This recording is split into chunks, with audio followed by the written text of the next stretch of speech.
So first thing we have is the atom. We already learned the definition of an atom. It's a fundamental building block of matter.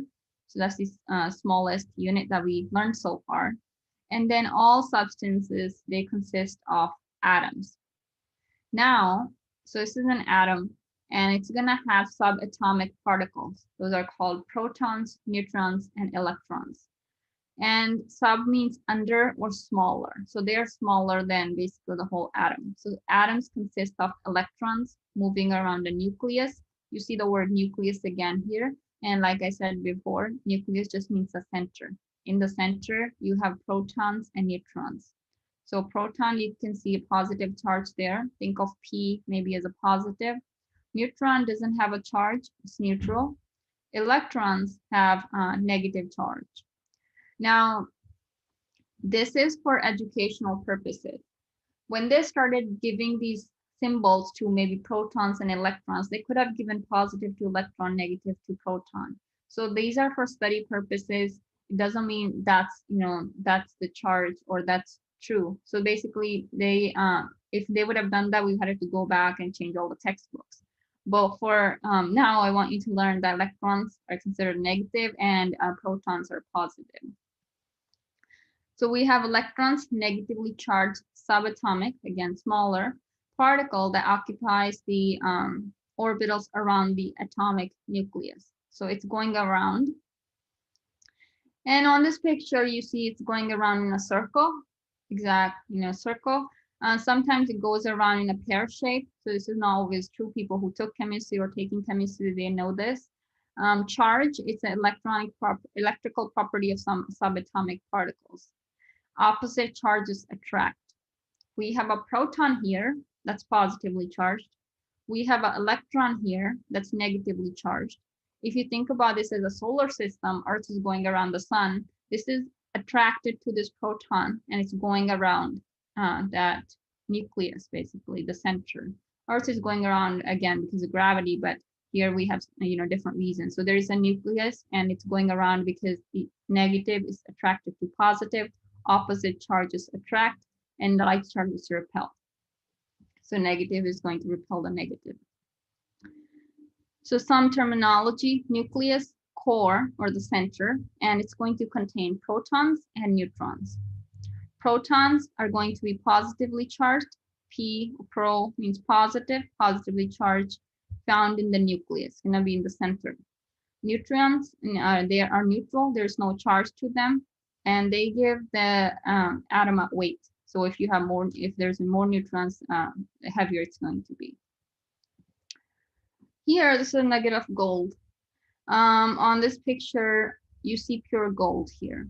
And if it's a pure substance, it's called element. So that's an element. The symbol for gold is Au. These symbols come from Greek or Latin names. I don't know what it means in Latin or Greek, but that's where the symbol comes from. And this is the atomic number, 79. Hydrogen has atomic number of 1. Helium has 2. So you continue increasing it in number and you get to 79. That's gold. And if it's pure element or pure substance, that's going to be called an element that consists of only atoms with the same number of protons. Here in this picture, this is a table salt. This is not pure element because you have two, you have sodium and you have chloride. Here it's just gold. So this is not an element. So this is for comparison. Have anybody, have you guys been to Griffiths Observatory in Los Angeles? Anybody been there? Yes. Did you see the periodic table they have, Scott? It's yes, huge. it's pretty cool. Yeah. I think it's the coolest thing I've seen. So if you go to maybe Disneyland, this would be a good trip. I think it was also in some movies. I think it's temporary closed right now.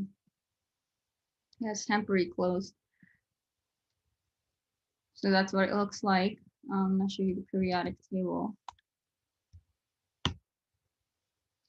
So they have these boxes on the wall, and in those boxes you can find all the atoms or elements that exist in the universe, basically. So whatever we have found so far, you can see them there. So it's pretty cool.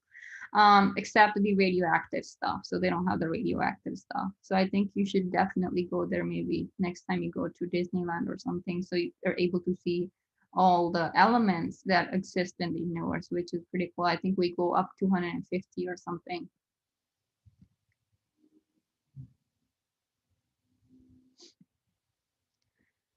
So atomic number, it's the number of protons in the atomic nucleus. Hydrogen has atomic number of 1. Helium has atomic number of 2. Carbon has atomic number of 6.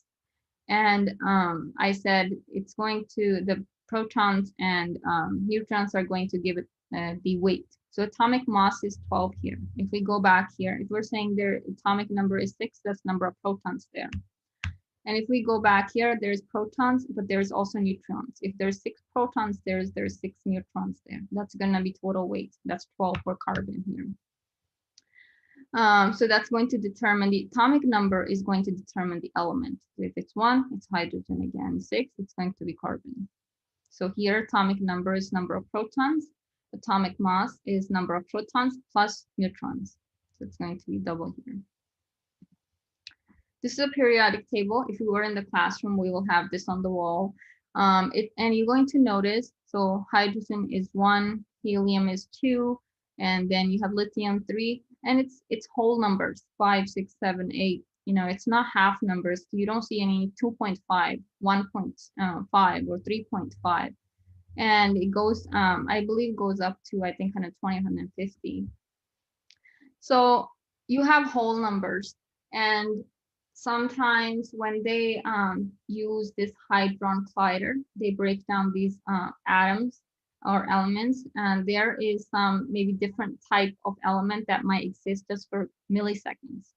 So it doesn't really exist in the universe, but it might happen when they smash these atoms. But everything that we have found so far is here, and that's what you can see if you go to LA to the observatory. You can see each element there. I think that's really, really cool. So here we have the mass number on top. And this is important because if I give you this picture and you won't have this there, and I might ask you, what's the mass number? I don't want you to confuse the mass number with atomic number. So make sure you know that's on top. Atomic is here as the element, and this is the element name, that's carbon. So all the living things are made of carbon. Coal is made of carbon. Diamonds are made of carbon, depending on how they're arranged, basically. So everything that's inside you, basically, the backbones of carbohydrates and all that's made of carbon. So like I said, we're going to talk about the elements or atoms that are important for life. So carbon, nitrogen, oxygen, maybe water. So those are the ones we're going to discuss. So carbon atoms are found in greater proportions made by living things.